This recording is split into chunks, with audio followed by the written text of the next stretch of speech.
함께 볼 하나님의 말씀 창세기 11장 27절 32절까지 말씀입니다. 제가 가진 성경으로 구약 14페이지쯤에 있습니다. 다 찾으셨으면 한 절씩 교독하고 마지막은 합독하겠습니다. 제가 먼저 27절 읽겠습니다. 데라의 족보는 이러하니라. 데라는 아브람과 나홀과 하란을 낳고 하란은 롯을 낳았으며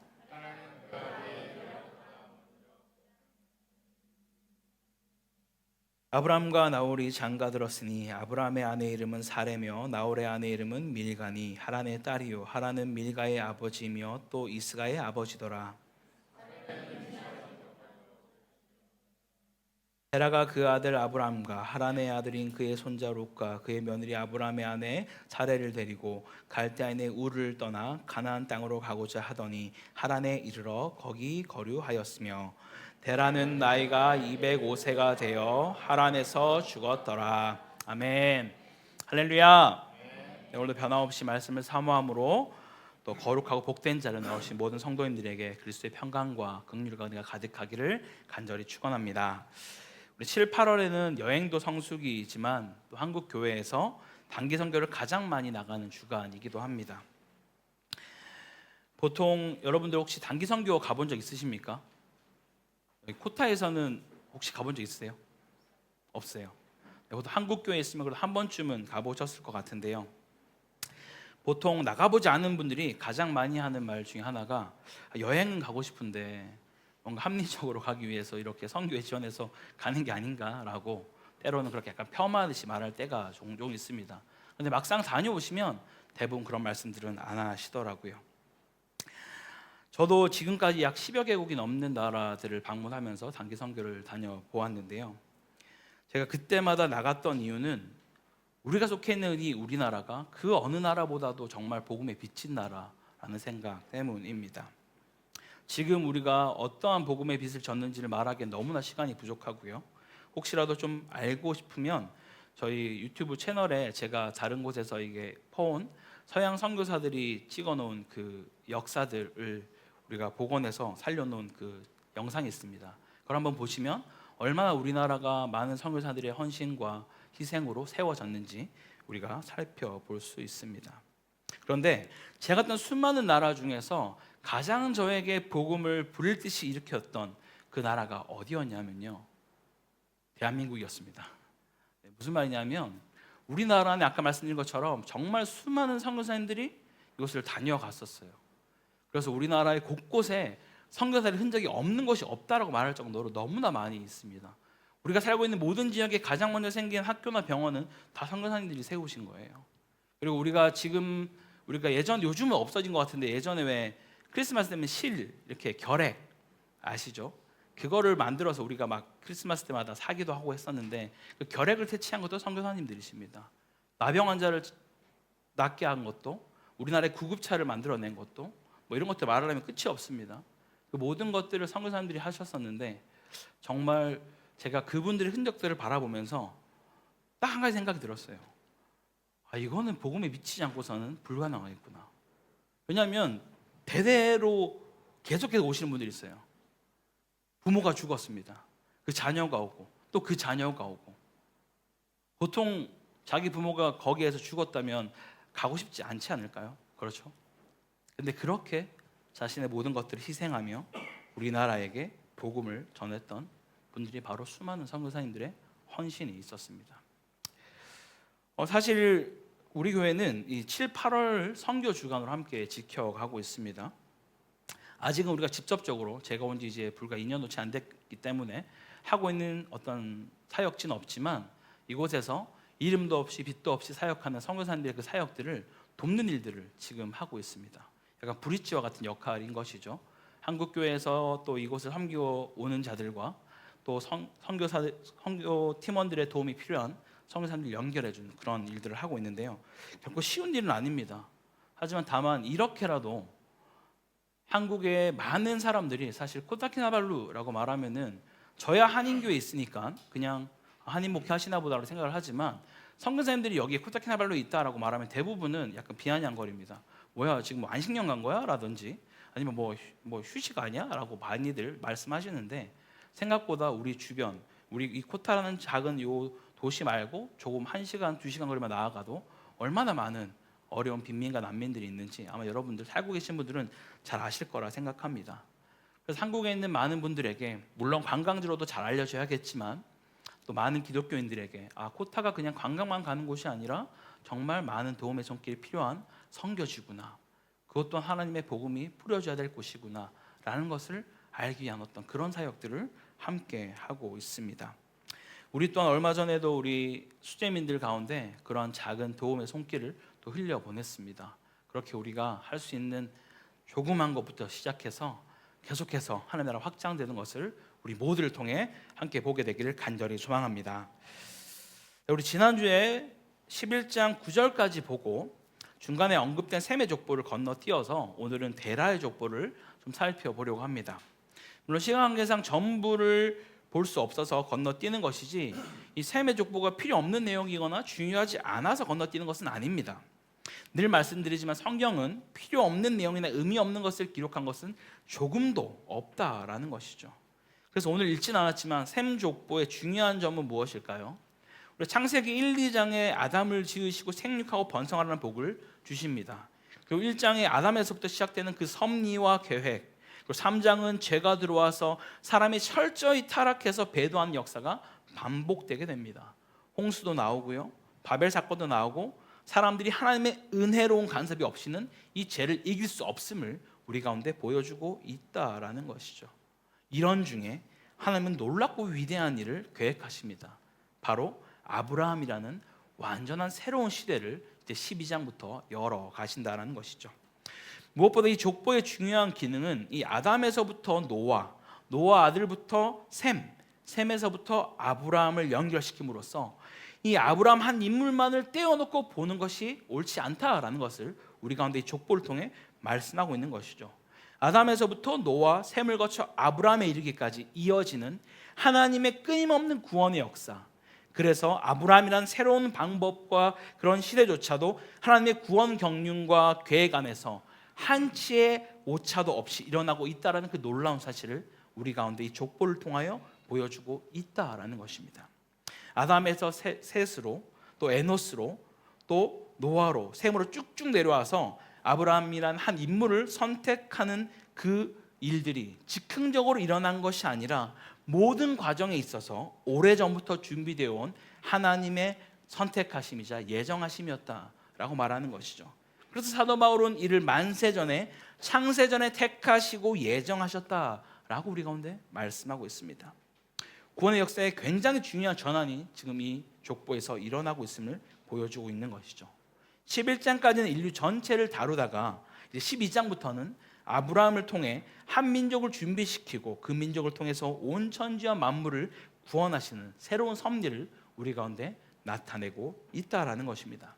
더 놀라운 것은요, 족보가 똑같이 나오는 것 같지만 이 5장에 나왔던 족보와 11장에 나오는 그 포인트가 전혀 다른 것을 우리는 볼 수 있습니다. 5장은요 900년씩 오래 살았지만 5장에서 강조했던 그 족보의 포인트는 죽었더라입니다. 그죠?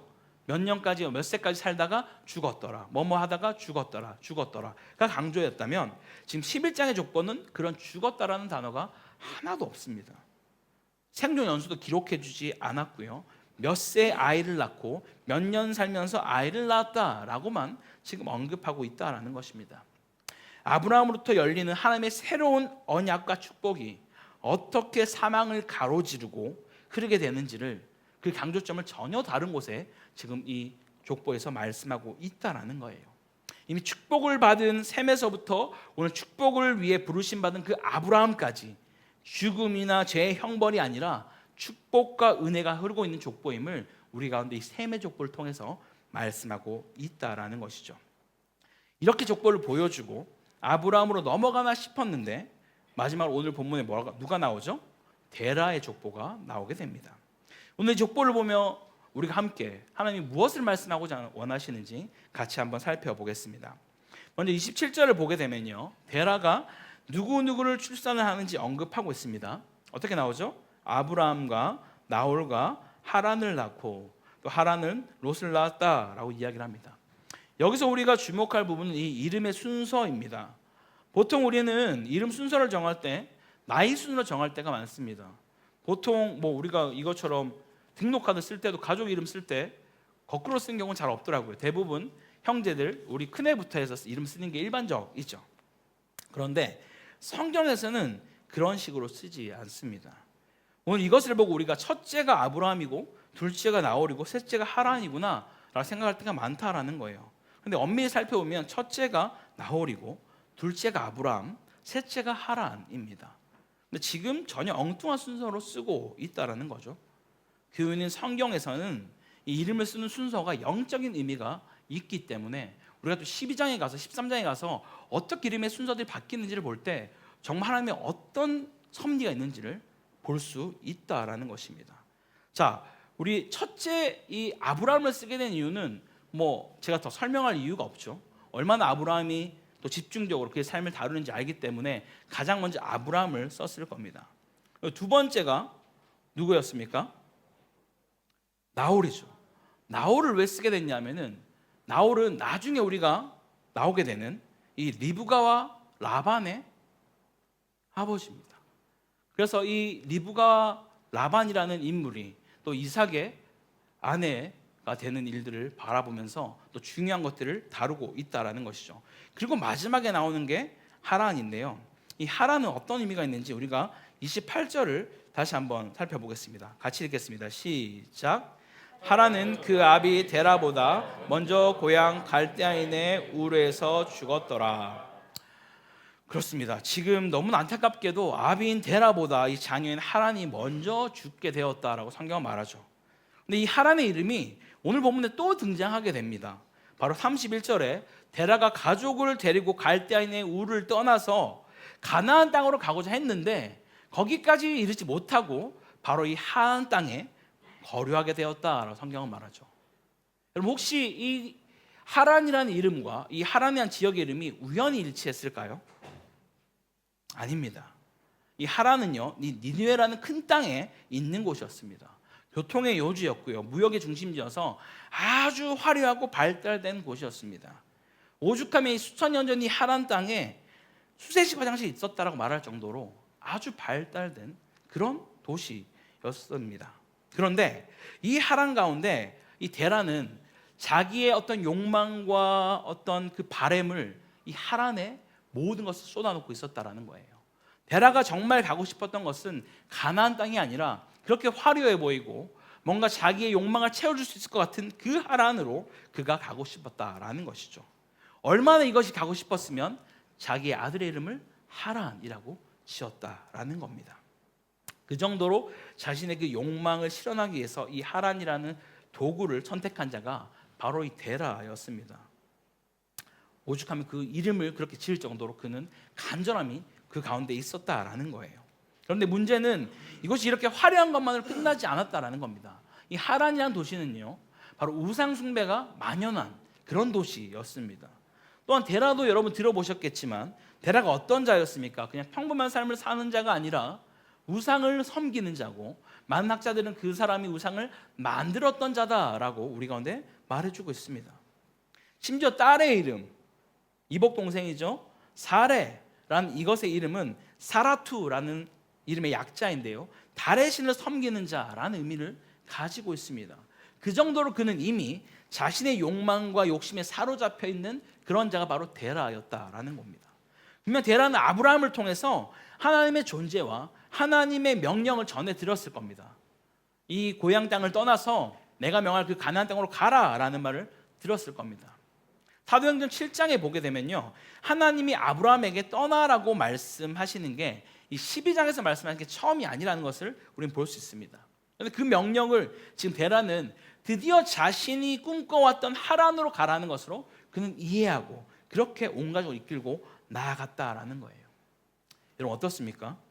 우리에게도 어쩌면 이런 데라와 같은 모습이 있지 않겠습니까?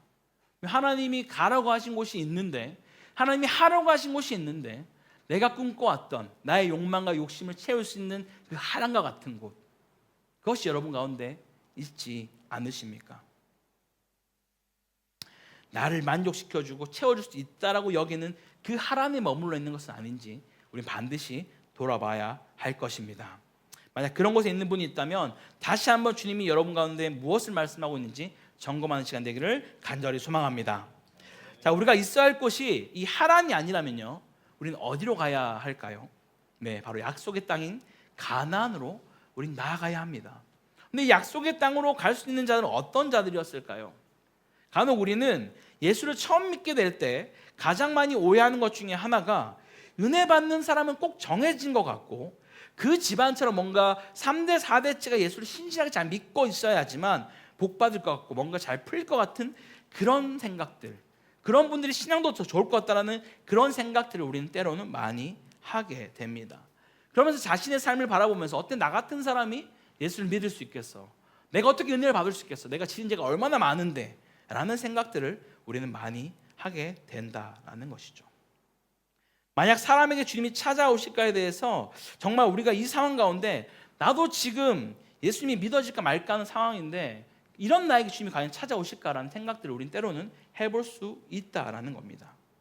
만약 그런 생각을 하고 있는 분들이 있다면 오늘 본문을 통해서 주로부터 오지 않는 그런 생각들을 떨쳐버릴 수 있기를 간절히 소망합니다. 우리가 주로 주목하는 아브라함은 어떤 사람이죠? 아브라함의 대명사가 뭡니까? 믿음의 조상 아브라함입니다. 열국의 아비라고 이야기도 하죠. 더 자세한 것을 우리가 12장에 살펴보겠지만 우리는 주로 아브라함의 위대함에 많이 주목하고 있습니다. 심지어 믿음의 조상이라고 말할 정도로 그의 믿음에 대해서 높이 평가하고 있다라는 거예요. 하지만 오늘 족보를 보게 되면 전혀 그렇지 않음을 우리는 볼 수 있습니다. 아브라함이 속한 이 데라의 족보를 보면 결핍과 상실이 가득한 것을 우리는 볼 수 있다라는 거예요. 지금 데라의 첫 아들 하란은 이유는 모르겠지만 먼저 우르에서 죽고 맙니다. 그리고 아브라함의 아내이자 데라의 딸인 사레는 30절에 뭐라고 분명 말씀합니까? 우리 함께 같이 30절을 읽어보겠습니다. 시작. 자식이 없었더라. 성경에서 특히 고대 시대 때 이 자식이 없는 것은 거의 저주받는 것과 동일하게 여겼다라는 것이죠. 이런 것처럼 누군가는 죽고 또 다른 누군가는 임신을 하지 못한 채로 있는 그런 상태가 바로 이 데라의 족보였다라는 것입니다. 여기서 끝이 아닙니다. 아까 데라가 어떤 자라고 했죠? 우상 숭배가 가득한 하란을 그냥 좋아했던 것이 아니라 자신의 아들의 이름을 붙일 정도로 그렇게 우상을 숭배했던, 또 우상을 만들었던 자였습니다. 그때 당시 이런 일을 한다라는 것은요, 단순히 자신이 혼자만 하는 것이 아니라 가내 수공업으로 함께 가족들과 같이 이 일을 했다라고 학자들은 말합니다. 다시 말하면 이 아브라함이라는 사람도 어쩌면 그의 삶 가운데 우상을 숭배 안 했을지 몰라도 우상과 늘 함께 가까이 있으며 우상을 만드는 그런 일을 함께 했을지도 모른다라고 말하는 것이죠. 그리고 족보의 마지막도 어떻게 끝이 납니까? 처음 시작도 죽었으며 마지막도 데라는 그냥 어떠한 거창한 어떤 업적 없이 205세가 되어 하란에서 죽었다라고 말하며 족보는 끝이 나게 됩니다. 이렇게만 보면 너무나 암울하고 비참해 보이는 한 가정의 족보처럼 보입니다. 그런데 이런 말도 안 되는 환경과 상황 속에서 하나님은 어떠한 일을 행하십니까?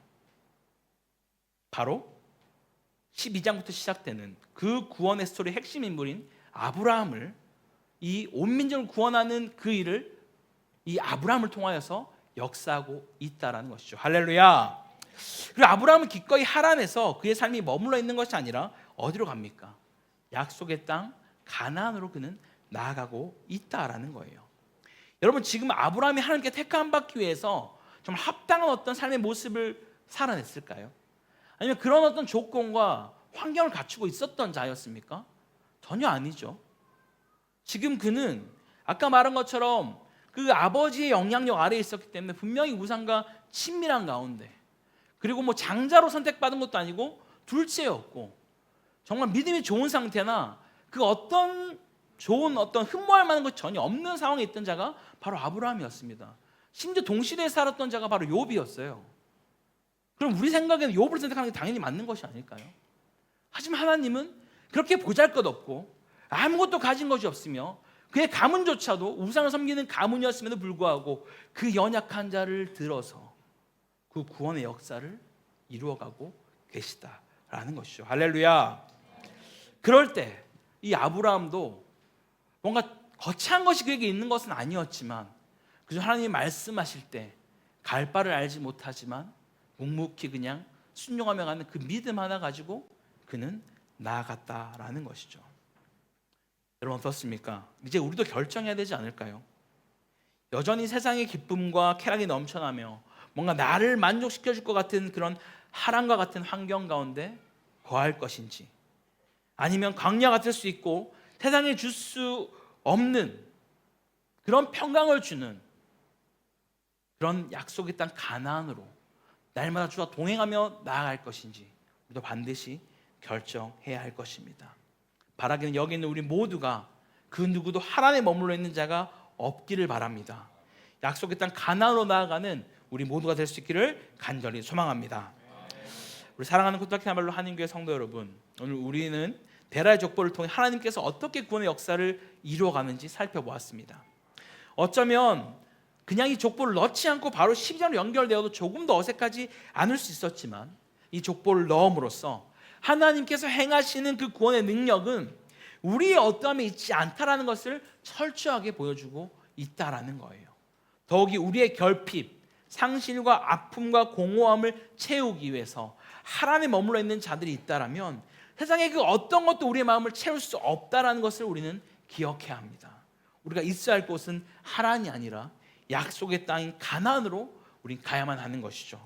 비록 광야 같은 그런 환경에서 마치 더딘 것처럼 보이고 늦은 것처럼 보인다 할지라도 여전히 일하고 계시며 반드시 우리를 구원하시리 그 주님만을 붙들고 살아가는 우리 모두가 될 수 있기를 주님으로 간절히 축원합니다. 함께 같이 기도하기 원합니다. 우리 이 시간 주님께서 이 데라의 족보를 통하여서 우리 가운데 말씀하는 것이 있습니다. 정말 주님, 어쩌면 우리 또한 데라가 추구했던 것처럼 나의 그 결핍을 해결해 줄 것 같고, 이것만 있으면 내가 정말 기쁠 것 같아서 만족할 것 같아서 그것만 의지하려고 했던 그런 하란이 주님 우리 가운데 있지 않습니까? 그런 하란 가운데 머물러 있는 자들이 있다면 이 시간 그 자리를 박차고 일어나서 주께서 말씀하시는 그 약속의 땅으로 우리가 나아가기를 간절히 원합니다. 주님, 그래서 이 시간 정말 주님 말씀하시는 그 약속의 땅으로 온전히 내가 주님만을 바라보며 주님만을 의지하며 그렇게 한 걸음 한 걸음 나아갈 수 있는 그런 거룩한 주의 백성 될 수 있게 해달라고 우리 함께 주님 앞에 간절히 기도하겠습니다. 기도하겠습니다. 하나님 아버지 감사합니다. 주님, 오늘 이 시간 우리가 온전히 정말 주님만을 바라보며 주님만을 의지하며 나아갈 소망합니다. 아버지, 정말 이 하란에서 머물러 있는 자들이 아니라 정말 이것으로 인하여서 세상의 것에 취하여서 나에게 만족함을 준다고 믿고 그렇게 머물러 있는 자들이 아니라 영원한 시초가 되시는 나의 영원한 생명을 주시는 그 주님 앞에 그 약속의 땅인 가나안으로 나아갈 수 있도록 인도하여 주시옵소서. 아버지, 이미 주님의 그 구원의 역사가 우리 삶 가운데 나타나고 있음을 주님 믿음의 눈으로 바라봅니다.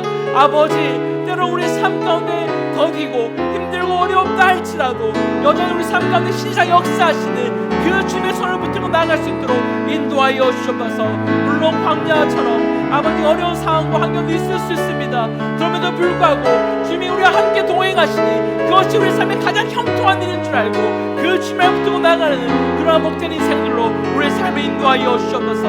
아버지, 그렇게 일하시는 주님 찬양합니다. 아버지, 그러한 삶이 우리의 가정과 우리의 모든 생업터가 우리의 모든 속해 있는 모든 공동체 가운데 역사하시고 통치하시고 인도하여 주옵소서. 살아계신 하나님 역사하시는 바라봅니다. 아버지, 우리가 말씀하여 쉽게 닦게 하여 주셔서 주님의 그 은혜의 자리 가운데 우리가 날마다 머물 수 있도록 도우시고 인도하여 주옵소서. 살아계신 하나님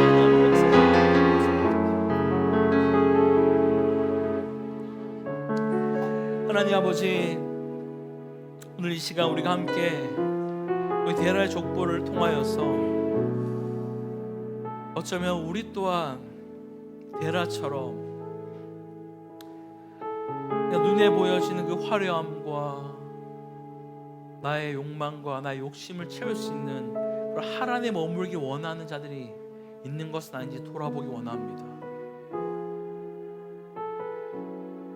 만약 그러한 곳에 머물렀던 자들이 있었다면 이제는 그 자리를 박차고 일어나서 주께서 우리에게 말씀하시는 그 약속의 땅 가나안으로 주님이 말씀하신 그 땅끝으로 우리가 나아가게 하여 주시옵소서. 나 힘으로 할 수 없습니다. 주님, 아브라함 가운데도 갈 바를 알지 못한 채 오직 주님을 의지하며 나아갔던 것처럼 우리 또한 무엇인가 보여져서 무엇인가 정말 확실해서 나아가는 것이 아니라 주님과 동행하는 그 일이 우리 가운데 가장 복된 일이고 그것이 가장 형통한 일이기에 그 주님을 붙들고 나아갈 수 있는 그러한 인생들로 우리 인도하여 주시옵소서. 그렇게 우리의 삶 가운데 우리의 가정에 주께서 역사하여 주시옵소서. 그렇게 우리의 교회를 주의 나라가 확장하는 그 일 가운데 놀랍게 사용하실 줄 믿습니다. 늘 우리와 함께 하시며 우리 인도하 주께 감사드리며 이 모든 것 살아계신 예수 그리스도 이름으로 기도드립니다. 아멘.